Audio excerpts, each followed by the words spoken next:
Panibagong araw, panibagong kaalaman. Patuloy na pagbangon sa patuloy na pag-asa.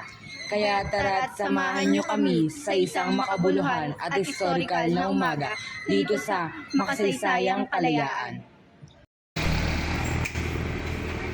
Ilang siglo na ang nagdaan. Iba't ibang presidente na ang nahalal. Tila sa panahon ngayon ay lingid sa kaalaman ng mga kapwa natin Pilipino ang mga kaganapan sa mga nagdaan na panahon. Kaya naparito kami sa isang bayan sa Cavite upang kuhanan ng impormasyon ng iilan sa mga taong natuklasan o nasaksihan ang administrasyong ng mga nagdaang presidente. Una dito ang kauna-unahang presidente ng Pilipinas na si Emilio Aguinaldo na natuklasan ng mag-asawang Ama at Maria sa kanilang mga magulang ang paglaban nito para sa bansang Pilipinas. Si Aguinaldo ay pinanganak noong Marso 22, 1869 sa bayan ng Kawit, Cavite. Siya ay nag-aral ng kolehiyo sa San Juan de Letran, ngunit nabigong makapagtapos sa pag-usbong ng sakit na kolera noong 1882. Narito naman ang panayam ng mag-asawa.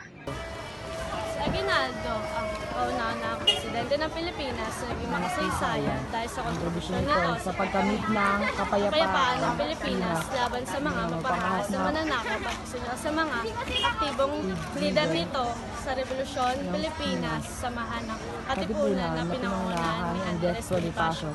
Sa loob ng ilang taon, pagsupon ng mga Espanyol at Amerikano ay di nagtagal nakamit na rin ang pagkapanalo sa mga ito.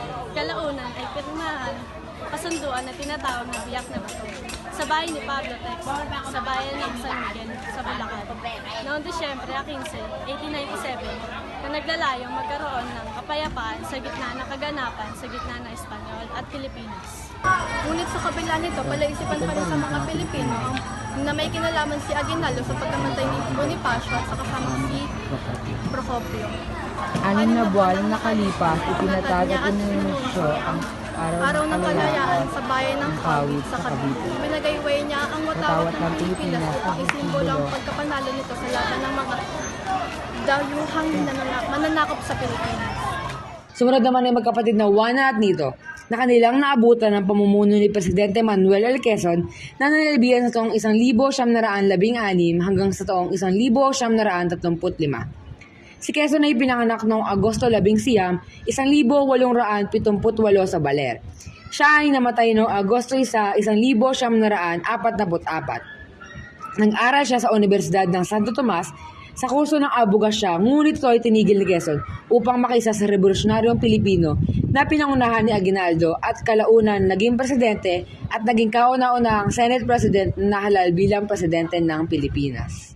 Isang malaking pagkapanalo sa Pilipinas nang maipasa ni Quezon ang Jones Act, kung saan binibigyang bisa ang kalayaan ng Pilipinas ng hindi limitado. At kalaunan ay pinaglaban ang Tidings-McDuffie Act na magkaroon ng kalayaan ng Pilipinas, 10 taon matapos mabuo ang konstitusyon ng Pilipinas. Bukod pa rito, lengguwahe nasyonalismo rin ang malaking naiambag ni Quezon. Ginawa niyang Pilipino ang nasyonal na lengguwahe ng Pilipinas. Siya rin ay isa sa nagkaroon ng kontribusyon sa samahan ng surian ng wikang pambansa na nagdatayong aralin ang iba't ibang dialekto ng bansa at pagtibayin nito. Siya rin ay kinikilalang bilang ama ng wikang pambansa. Ikatlo naman ay si Presidente Jose P. Laurel na pinanganak noong Marso 9, 1871 sa bayan ng Tanawan, sa Quezon at namatay noong November 6, 1950. Isa siyang Pilipinong abogado, politician at jurist. Si Laurel ay nanilbihan bilang presidente ng Pilipinas noong 1943 hanggang 1945. Sa kalagitnaan ng ikalawang digmaang pandaigdig. Si Laurel ay nag-aaral sa Universidad ng Pilipinas at nakapagtapos noong 1915 at nagtamo ng doctorate in civil law sa Universidad ng Yale sa Amerika. Siya ay pumasok sa politika at nahalal bilang senador ng Pilipinas. Si Laurel din na nag-aayos ng organisasyong Kalibapi sa panahon ng pananakop ng mga Hapones. Ito ay nagsisilbing Pilipinong bersyon ng gobyerno ng Japan sa panahon na iyon. Si Laurel din ang isa sa malaking kontribidad sa Bill of Rights ng konstitusyon at nagsusulong sa pagboto ng kababaihan dahil naniniwala si Laurel na hindi lamang lalaki ang may kakayahan at karapatang bumoto. bagkos ang mga kababaihan din na maaari magresulta sa pagbabago at pagkakapantay-pantay. Bago natin tapusin ang episode na ito, ay magbigay muna tayo ng impormasyon sa ating presidente, Sir Josmeña. Si Josmeña ay pinanganak noong September 9, 1878 at namatay noong October 19, 1961.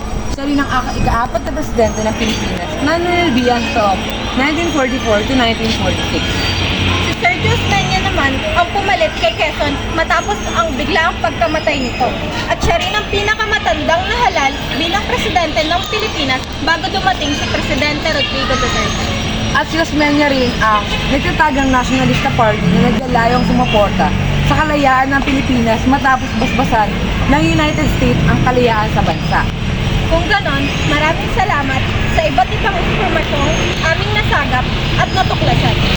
Lagi nating tatandaan na ang nakaraan ay laging nakaugat sa kasalukuyan.